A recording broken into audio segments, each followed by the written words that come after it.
ਜਿਹੜੇ ਅਧਰੰਗ ਵਾਸਤੇ ਪੁੱਛਦੇ ਸੀਗੇ, ਅਧਰੰਗ ਹੋਇਆ ਵਾ ਹੈਗਾ, ਉਹ ਤੁਸੀਂ ਲੈ ਸਕਦੇ। ਇਹਨੂੰ ਜ਼ਿਆਦਾ ਤੋਂ ਜ਼ਿਆਦਾ ਪਹਿਲਾਂ ਤੁਸੀਂ ਐਂ ਕਰੋ, ਔਲੇ ਦਾ ਜੂਸ ਲੈ ਲੈਣਾ ਹੈਗਾ, ਅਤੇ ਵਿੱਚੋਂ ਥੋੜ੍ਹਾ ਦਸ਼ਾਦਰ ਪਾਉਣਾ, ਅਤੇ ਵਿੱਚੋਂ ਥੋੜ੍ਹਾ ਲਸਣ, ਇਹ ਪਾ ਕੇ ਇਹਦੀ ਚਟਨੀ ਪੇਸਟ ਜਿਹਾ ਬਣਾ ਦੇਣਾ, ਪਤਲਾ ਪਤਲਾ ਜਿਹਾ। ਉਹਦੀ ਆਪਣੇ ਮਾਲਿਸ਼ ਕਰਨੀ ਹੈਗੀ ਜੀ ਤੁਸੀਂ। ਇਹਦੇ ਬਿਨਾਂ ਫਿਰ ਤੁਸੀਂ ਅਧਰੰਗ ਵਾਲੇ ਤੁਸੀਂ ਜਿਸ ਤਰ੍ਹਾਂ 4 ਚੀਜ਼ਾਂ ਦਾ ਪਹਿਲਾਂ ਦੱਸਦੇ ਸੀਗੇ, ਆਪਣੇ ਲਸਣ ਦਾ ਜੂਸ ਅਤੇ ਆਪਣੇ ਅਦਰਕ ਦਾ ਜੂਸ, ਨਿੰਬੂ ਦਾ ਜੂਸ, ਐਪਲ ਸਾਈਡਰ ਵਿਨੀਗਰ, ਜਿਸ ਤਰ੍ਹਾਂ ਇਹ ਬਰਾਬਰ ਕੱਪ ਦੇ ਕੇ ਤੁਸੀਂ ਉਬਾਲਣਾ ਹੈਗਾ ਇਹ, ਅਤੇ ਜ਼ਿਆਦਾ ਰਹਿ ਜਾਵੇ ਠੰਡਾ ਕਰਕੇ ਉਹਦੇ 'ਚੋਂ ਸ਼ਹਿਦ ਮਿਲਾ ਦੇਣਾ, 1 ਚਮਚਾ ਸਵੇਰ ਨੂੰ, 1 ਚਮਚਾ ਸ਼ਾਮ ਨੂੰ। ਇਹ ਤੁਸੀਂ ਲੈ ਲਿਆ ਕਰੋ, ਇਹ ਵੀ ਬਲੱਡ ਦੀ ਆਪਣੇ ਸਰਕੂਲੇਸ਼ਨ ਨੂੰ ਤੇਜ਼ ਕਰ ਦਿੰਦਾ ਜੀ, ਇਹਦੇ ਨਾਲ ਵੀ ਆਪਣੇ ਠੀਕ ਹੋ ਸਕਦਾ। ਫਿਰ ਨਹੀਂ ਤਾਂ ਅੱਧਾ ਚਮਚਾ ਤੁਸੀਂ ਸੁੰਡਾ ਅਤੇ 1 ਚੁਟਕੀ ਤੁਸੀਂ ਆਪਣੇ ਦਾਲਚੀਨੀ, ਇਹ ਆਪਣੇ ਦੁੱਧ ਮਾ ਉਬਾਲਣੀ ਹੈਗੀ, ਅਤੇ ਫਿਰ ਵਿੱਚੋਂ ਸ਼ਹਿਦ ਪਾ ਲੈਣਾ ਹੈਗਾ 2 ਚਮਚੇ। ਇਹ ਤੁਸੀਂ ਆਪਣੇ ਪੀਣਾ ਹੈਗਾ ਜੀ ਰੋਜ਼। ਜਾਂ ਜੇ ਤੁਹਾਨੂੰ ਇੱਥੇ ਇਹਦੇ ਵਿੱਚੋਂ ਤੁਸੀਂ ਠੰਡੀਆਂ ਚੀਜ਼ਾਂ ਨਹੀਂ ਯੂਜ਼ ਕਰਨੀਆਂ ਹੈਗੀਆਂ ਜਮਾਂ ਤੇ, ਕੋਸਾ ਹੀ ਦੁੱਧ ਪੀਣਾ, ਕੋਸਾ ਹੀ ਪਾਣੀ ਪੀਣਾ, ਆਪਣੇ ਫਰਿੱਜ ਵਾਲੀ ਚੀਜ਼ਾਂ ਨਹੀਂ ਯੂਜ਼ ਕਰਨੀਆਂ ਜਿਹਨਾਂ ਨੂੰ ਅਧਰੰਗ ਹੋਇਆ ਵਾ ਹੈਗਾ। ਫਿਰ ਕਲੌਂਜੀ ਤੁਸੀਂ ਲੈ ਸਕਦੇ ਹੈਗੇ, ਵਿੱਚੋਂ ਅੱਧਾ ਚਮਚਾ ਕਲੌਂਜੀ ਖਾ ਲਿਆ ਕਰੋ ਰੋਜ਼। ਫਿਰ ਤੁਸੀਂ ਆਪਣੇ ਮਾਹਾਂ ਦੀ ਦਾਲ 1 ਮੁੱਠੀ ਲੈ ਕੇ 2-3 ਗਲਾਸ ਪਾਣੀ ਦੇ ਪਾ ਦੇਣੇ, ਉਹਦੇ ਵਿੱਚੋਂ ਉਬਾਲਣੀ ਧਰ ਦੇਣੀ, ਜਿਸ ਤਰ੍ਹਾਂ ਆਪਾਂ ਦਾਲ ਧਰਦੇ ਹੈਗੇ। ਇਹਦੇ ਵਿੱਚੋਂ ਅੱਧਾ ਚਮਚਾ ਤੁਸੀਂ ਸੁੰਡਾ ਪਾਉਣਾ, 2-3 ਕਲੀਆਂ ਲਸਣ ਦੀਆਂ ਪਾਉਣੀਆਂ ਹੈਗੀਆਂ।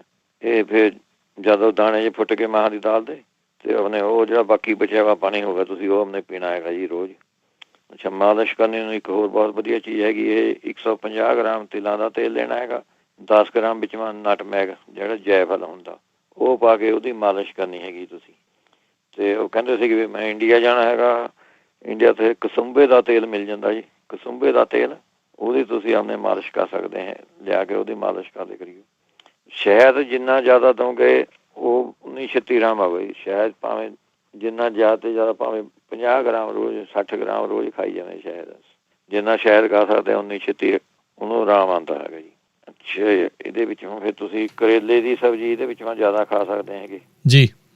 ਕਰੇਲੇ ਦੀ ਸਬਜ਼ੀ ਇਹਦੇ ਸਾਰੇ ਇੱਧਰ ਉੱਕ ਹੈਗੇ, ਅੱਕ ਜਿਹੜੇ ਹੁੰਦੇ ਆ ਉਹਦੇ ਤੁਸੀਂ ਪੱਤੇ ਲੈ ਕੇ ਅੱਕ ਦੇ, ਜਿਸ ਤਰ੍ਹਾਂ 6-7 ਪੱਤੇ ਅੱਕ ਦੇ ਲੈ ਕੇ 250 ਗ੍ਰਾਮ ਸਰੋਂ ਦੇ ਤੇਲ ਮਾ ਉਹ ਪਾ ਕੇ ਉਬਾਲਣੇ ਹੈਗੇ ਜੀ, ਜੇ ਥੋੜ੍ਹੀ ਆਂਚ 'ਤੇ, ਜ਼ਿਆਦਾ ਐਨ ਕਾਲੇ ਜਿਹੇ ਹੋ ਜਾਵੇ ਪੱਤੇ, ਅਤੇ ਉਹ ਤੇਲ ਦੀ ਵੀ ਤੁਸੀਂ ਮਾਲਿਸ਼ ਕਰ ਸਕਦੇ ਹੈਗੇ ਇਹਦੇ ਵਿੱਚੋਂ।